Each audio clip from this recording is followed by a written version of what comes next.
नमस्कार. मी दत्तात्रय तापकीर. आजच्या विषयाचं शीर्षक ठेवलंय सॉक्रेटिसने केली बाळंतपणे. आता तुम्ही म्हणाल लक्षवेधी ह्या शीर्षकांमध्ये हा काय आणखी प्रकार. नुकतंच आम्ही कृष्णाने गवळी म्हणून दूध घातलेलं ऐकलं. त्यानंतर गौतम बुद्धांनी शेती पण केली ह्याबद्दल आपण प्रतिकात्मक कथा ऐकली. तशी आजची ही आहे सॉक्रेटिसने केली बाळंतपणे. आता माझ्या श्रोत्यांपैकी काही जाणकार श्रोते, अभ्यासू आणि ज्यांचं वाचन झालंय तत्वज्ञानाविषयी, त्यांना ठाऊक असेल की सॉक्रेटिस हे नाव किती महत्वाचं आहे. तर मंडळी, सॉक्रेटिस हा प्राचीन ग्रीसमधला एक महान तत्वज्ञ, खूप मोठा फिलॉसॉफर, ज्याला तत्वज्ञानाचा, ग्रीक तत्वज्ञानाचा किंवा पर्यायाने पाश्चात्य तत्वज्ञानाचा आद्य तत्वज्ञ समजलं जातो, मूळचा असा हा सॉक्रेटिस. म्हणजे त्याची आधी परंपरा होतीच आणि मोठे मोठे ज्ञानी विद्वान माणसं होतीच, हा भाग वेगळा. पण इतिहासाला ठाऊक झालेला आणि आपल्या तत्वज्ञानातल्या तत्वचिंतनाच्या कार्याने अजरामर झालेला असा हा महापुरुष, तो म्हणजे सॉक्रेटिस, हा प्राचीन ग्रीसमधला तत्वज्ञ म्हणून मानला जातो. आपल्याला इतिहासाचा मागोवा घेताना माहीत असेल की जसं आपण आपली भारतीय संस्कृती अत्यंत प्राचीन आहे, चीनची संस्कृती होती, जपानची संस्कृती आहे, पौर्वात्य संस्कृती, तशी पाश्चिमात्य संस्कृती ही जरी भारता इतकी प्राचीन नसली तरी त्याच्यानंतर का आलेली असेना, पण बाकीच्या संपूर्ण युरोप, इंग्लंड, अमेरिका आणि सगळं पाश्चात्य जगाला मूलभूत समजली जाणारी अशी ती मूळची संस्कृती की जिथून तत्वज्ञान, कला, साहित्य आणि अनेक गोष्टींचा उदय झाला, अनेक ग्रंथ निर्माण झाले, अनेक प्रकारचे तात्विक वाद निर्माण झाले आणि अनेक प्रकारची मोठी सांस्कृतिक परंपरा ह्या ग्रीक संस्कृतीने आपल्याला दिली.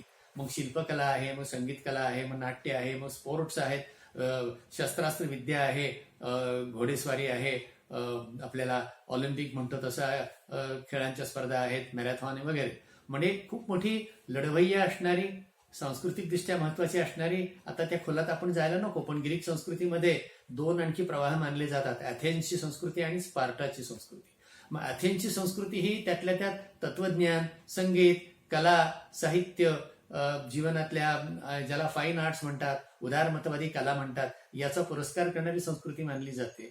तर स्पार्टाची संस्कृती ही अधिक पुरुषी, लढवय्यी, शस्त्रास्त्र विद्या असणारी, क्षात्रविद्या, क्षात्रतेज दाखवणारी, किंवा घोडेस्वारी किंवा तऱ्हेचे शारीरिक श्रम, शारीरिक खेळ आणि कौशल्य दाखवणारी अशी ती वेगळ्या अंगाची, क्रीडा आणि स्पोर्ट्सला महत्व देणारी अशी ती स्पार्टन संस्कृती होती.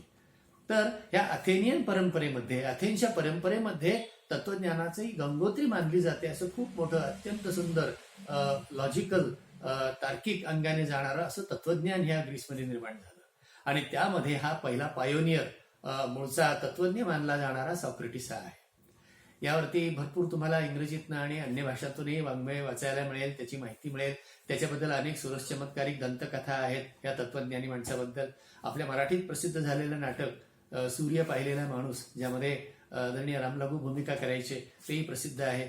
आणि एकंदरीत तत्वज्ञानाची सुरुवात पाश्चात्य तत्वज्ञानामध्ये सॉक्रेटिसचा उल्लेख केल्याशिवाय, सॉक्रेटिसचं कोटेशन सांगितलं कधी पुढे जाताच येत नाही. त्याचं विशेषतः ज्ञान म्हणजे सद्गुण, ज्ञान हा सद्गुण आहे, नॉलेज इज व्हर्च्यू, हे वचन अतिशय गाजलं. आणि ह्या सॉक्रेटिसची पुढे शिष्य परंपरा म्हणजे त्याचा जवळचा आवडता पट्टशिष्य, ज्याने सॉक्रेटिसची सगळे संवाद लिहून ठेवलेत, तो म्हणजे प्लेटो. आणि प्लेटोचा शिष्य पुढे अरिस्टॉटल. हा अरिस्टॉटल हे अत्यंत विद्वान ज्ञानी माणूस आहे, भरपूर लिहिलेला माणूस आहे, प्लेटोनी भरपूर लेखन केलेलं आहे. त्यामुळे ही तिघांची त्रिकूट शिष्य परंपरा, गुरु शिष्य परंपरा ही सॉक्रेटिस, प्लेटो आणि अरिस्टॉटल अशी चालत आली. हा अरिस्टॉटल मग ऐतिहासिकदृष्ट्या त्याचा काळ सांगायचा तर तो आपण जो अलेक्झांडर राजा म्हणतो, सिकंदर, जो भारतात पण आला होता स्वारी करायला चंद्रगुप्त मौर्याच्या काळातला, त्या अलेक्झांडरचा गुरु हा अरिस्टॉटल आहे, असं ते लक्षात ठेवता येईल. बरं, आपण परत सॉक्रेटिसकडे जाऊया. तर सॉक्रेटिसचं नेमकं काय वैशिष्ट्य आहे व्यक्तिमत्व म्हणून आणि त्याचं तत्वज्ञान म्हणून, आणि हे सगळं आपण थोडक्यात समजावून घेऊ. आणि मग आपण हे बघू की त्याने बाळणपण केले असं मी जे म्हणते गमतीने, हे काय, कारण ते खरंच आहे. शीर्षक जरी लक्षवेधी आणि विनोदी आणि गमतीचं वाटलं तरी ते असं मुद्दाम केलेलं नाहीये, ते खरंच आहे. की जसं गौतम बुद्धांनी खरंच मनाची मशागत म्हणून शेती केली आणि कृष्णाने खरंच भगवद्गीता रूपी अमृताचं दूध आपल्या सर्वांना वितरित केलं, तसंच ह्या सॉक्रेटिसने बाळंतपण केलेली आहेत. हे काय आपण थोडंसं नंतर बघू. तर हा जो सॉक्रेटिस आहे हा कालावधी जर बघितला तर तो इसवी सन पूर्व 470 जन्माला आलेला आहे आणि मृत्यू इसवी सन पूर्व 399. तर इसवी सन पूर्व असा हा कालावधी आहे. म्हणजे त्याला आता जवळजवळ हा 2500 वर्षापूर्वीचा महापुरुष झाला आपल्या दृष्टीने.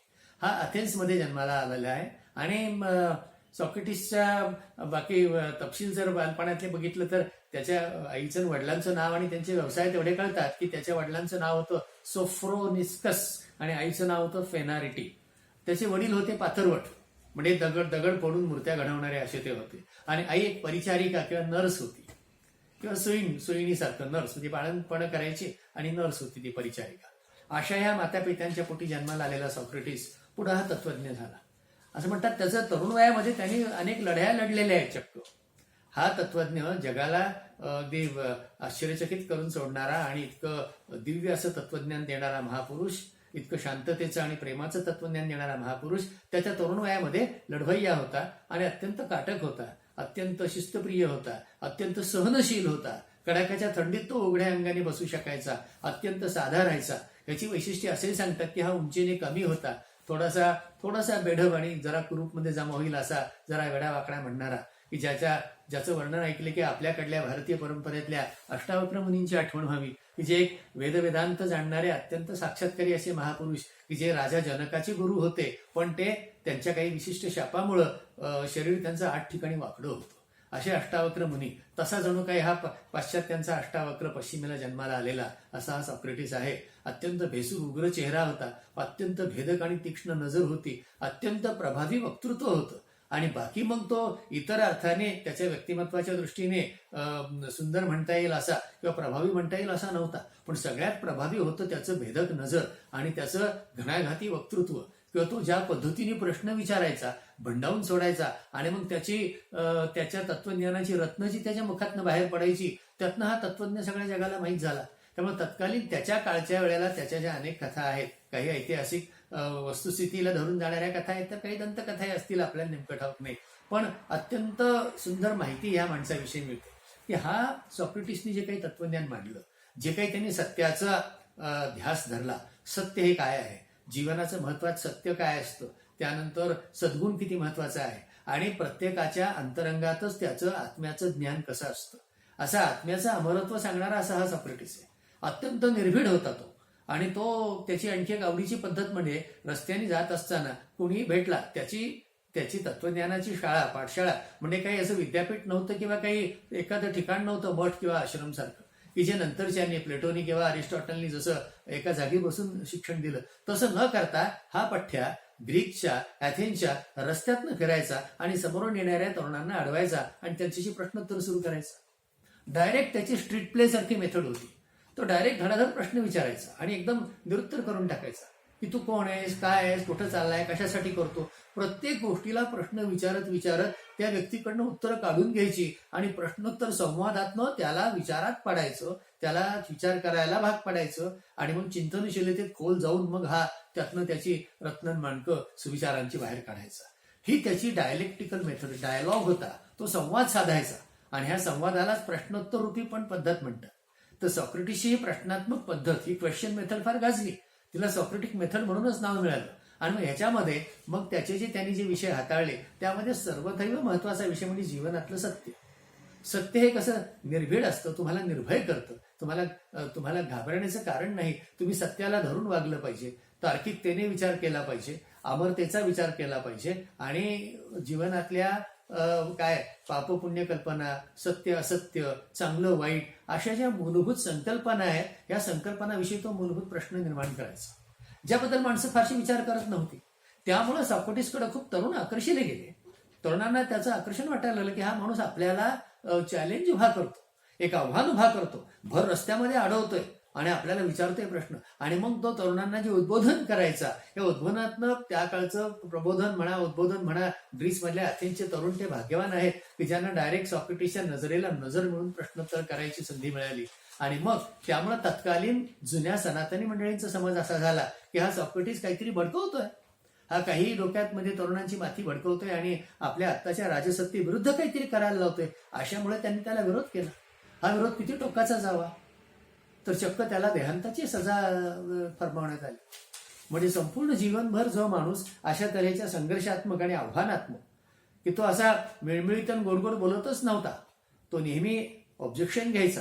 ही जी पद्धत आहे अत्यंत धारदार पद्धत, जी आपण आपल्या पारंपरिक अध्यात्माच्या दृष्टीने ज्याला ज्ञानयोग म्हणू शकतो, याच्यात काही भक्तीचा लवलेश नाहीये किंवा कर्ममार्गालाही काही फारसा टच केलेला नाहीये, पण खऱ्या अर्थाने ज्ञानमार्गी ज्याला म्हणतात, की ज्ञानसाधक ज्ञानाची साधना करताना तर्कशुद्ध बुद्धीने ज्ञानाची, ज्याला आपण चिरफाड म्हणतो किंवा चांगल्या शब्दामध्ये विश्लेषण म्हणतो, ही विश्लेषणात्मक पद्धती, विश्लेषण करा, विचार करा, खोलात जा, असं म्हणणारा हा स्थितप्रज्ञ, पश्चिमेकडला स्थितप्रज्ञ असेल. तो कधीही स्वतः दुःखात डगमगला नाही, तो कधीही कशात हुरळून गेला नाही. त्यांनी स्वतः शेकडो प्रश्न उभे केले आपल्या पुढे आणि त्यांची उत्तरं देताना सुद्धा तितक्याच खणखरपणे ती उत्तरं देण्याचा प्रयत्न केला, किंबहुना ती उत्तरं शोधायला भाग पाडलं. त्याच्या वैयक्तिक जीवनाबद्दल म्हणतात की त्याची पत्नी अत्यंत कजाग आणि कर्कशा होती. तिचं नाव झॅन्टिपी आणि ती त्याला रागवायची, बोलायची. ती अत्यंत व्यवहारी होती. हा आपला भोळा भाबडा व्यवहार समजत नसलेला असा सॉक्रेटिस होता. आणि त्यांच्याबद्दलच्या कथाही खूप छान छान आहेत. असं म्हणे, एकदा तिने आंघोळीचं पाणी तापवलं आणि त्याला वरून आवाज दिला की चला आंघोळीला. हा शिष्यांशी गप्पा मारत बसला, तर तिने त्याच्या अंगावरती बादली ओतली रागाने. तर सॉक्रेटिस म्हणते, चला माझे आजच्या आंघोळीचं काम आपोआप झालं. त्यांनी तिचे आभार मानले की चला तूच मला आंघोळ घातली, बरं झालं. अशा त्यांच्या अनेक गमतीच्या कथा या नवरा बायकोंच्या सांगितल्या जातात. तर अशा रीतीनं एक जितं जागतं तत्वज्ञान जगणारा रस्त्यावरचा फिलॉसॉफर असं म्हणता येतं याला. त्या सॉक्रेटिसचा महाल नव्हता, त्याचं काही आश्रम नव्हता, धर्मशाळा नव्हती, कुठलं त्याचं कुटीर सुद्धा नव्हतं, कुठं तो बसवून कधी बोललाच नाही.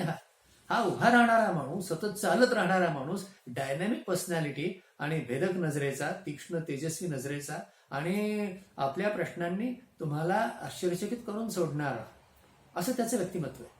आणि मग त्याच्या आकर्षणामध्ये प्लेटोसारखा हा तरुण मुलगा आला आणि मग तो प्रभावात त्याच्या आला, त्याचा उत्तम पट्टशिष्य बनला. त्याने सगळे संवाद लिहून ठेवलेले. पुढे सॉक्रेटिसच्या नंतर त्याच्या विचारांना फॉलो करणारे अनेक संप्रदाय पण निर्माण झाले, पण प्लेटोचं नाव काही कुठल्या संप्रदायाशी जोडलं जात नाही. सगळ्यात महत्वाचा मुद्दा असा की या सॉक्रेटिसच्या मृत्यूबाबतचा, की हा तरुणांची डोकी भडकवतो. जसं जीसस क्राइस्ट बद्दल केलं गेलं की हा डोकी भडकवतो किंवा क्रांतीची भाषा करतोय म्हणून जीससला स्वळावरती चढवण्यात आलं, तशा प्रकारची शिक्षा, देहांत प्रायश्चित्त ज्याला म्हणायचं अशी, आणि त्याला तुरुंगात ठेवलं गेलं, जेलमध्ये ठेवलं गेलं आणि शिक्षा ठरली. तेव्हा असं म्हणतात की अनेक मित्रांनी, विशेषतः त्याचा क्रिटो नावाचा जवळचा मित्र होता, त्याने त्याला असं सुचवलं की तुमची सुटका करता येईल, तुम्हाला आपण काही प्रयत्न करून तुम्हाला सोडवून देऊ, तुम्हाला शिक्षेतनं माफी मिळवू. तर सॉक्रेटिसने स्पष्टपणे नकार दिला की ज्या सत्याचा मी जीवनभर पाठपुरावा केला, त्या सत्याला पाठ फिरवून मी भित्रट आणि घाबरटपणाने जर पळ काढला आणि स्वतःचा जीव वाचवण्याकरता ही शिक्षा टाळली, तर ते मला साजेसं नाही, असं म्हणून त्याने ती शिक्षा शांतपणे स्वीकारायचं ठरवलं. आणि असं म्हणतात की त्याला विषप्राशन करून हे देहांत प्रायश्चित्त द्यायचं ठरलं होतं. तर त्याची विष जे आहे ते एक औषधी वनस्पती आहे, हेमलॉक नावाची आहे. तर ते हेमलॉक वनस्पती हा स्वतःच रात्रभर पाटाभरून टाकून वाटत बसला होता आणि ते वाटून त्याने ते पिळून त्याचा रस काढला. आणि पहाटे सूर्योदय होत असताना जेव्हा कोंबडा आरवला, तेव्हा हा सॉक्रेटिसच्या क्रिटोला सांगतोय की अरे, मी अमक्या अमक्या माणसाचं एका शेजाऱ्याचं कोंबडं उसणं नेलं होतं, त्याला ते उसणं परत देऊन टाक बरं का कोंबडं, असं म्हणून त्याने सरळ ते विषाचा प्याला ओठी लावला आणि जगाचा शांतपणे निरोप घेतला.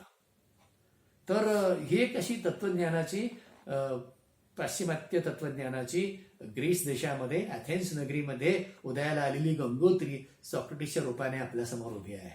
त्याच्यानंतर प्लेटोने जे काही अत्यंत बुद्धिवादी आणि अत्यंत एका सोफिस्टिकेटेड लँग्वेजमध्ये इतकं सुंदर तत्वज्ञान मांडलं, अरिस्टॉटलने त्याच पद्धतीने खूप सुंदर तत्वज्ञान मांडलं.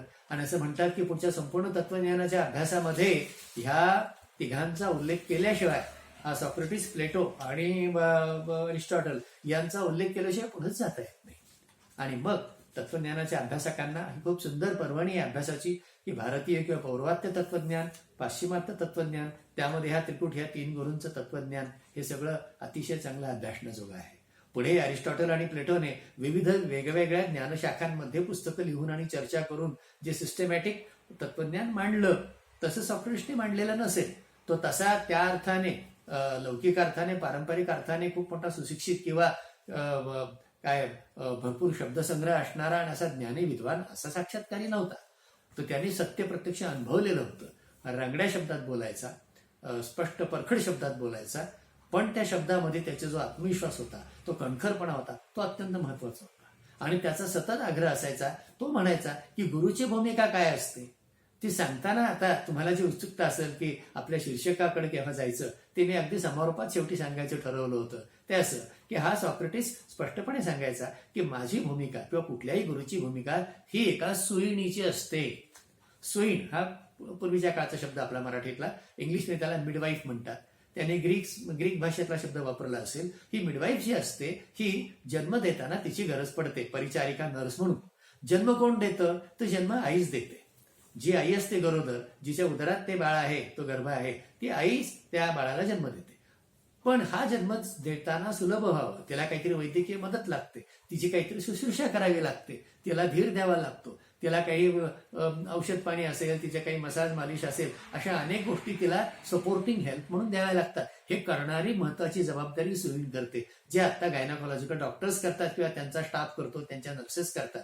तर तशी ही सुईण प्राचीन काळी आपल्याकडे सुद्धा घरोघरी अशा सुईणी असायच्या. त्या सुईणी बाळणपणासाठी बोलवल्या जायच्या आणि त्या हे सगळं काम सुलभ करून द्यायच्या. आणि मग ती सुईण मदत करायची त्या आईला, आणि ते बाळाने जन्म घेतला, ते मातेच्या उदराच्या बाहेर आलं की ते बाळ हातात घेऊन ती सुईण त्या आईला ते बाळ परत करायची की हे घे तुझं बाळ. तर दिसताना असं दिसतं की बाळ तर सुईणीने दिलं.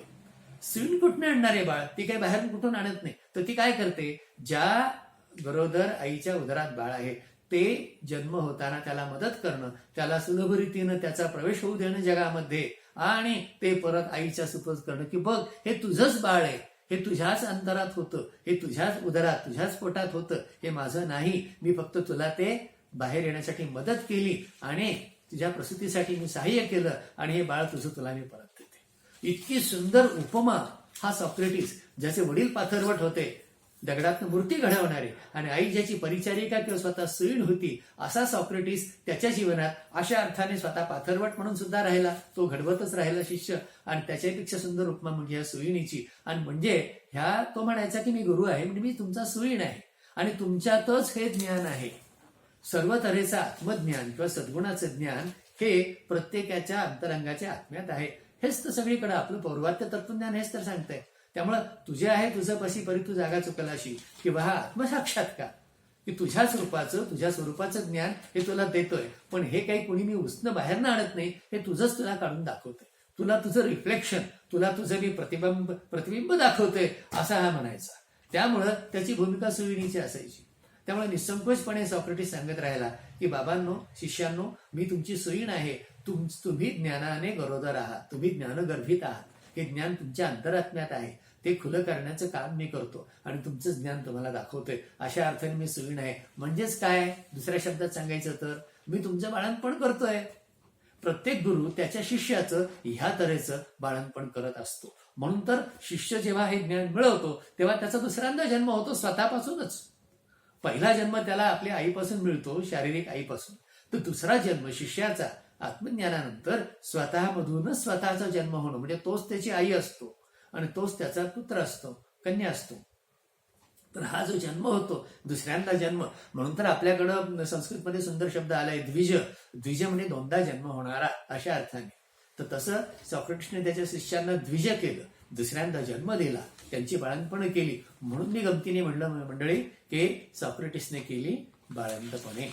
धन्यवाद.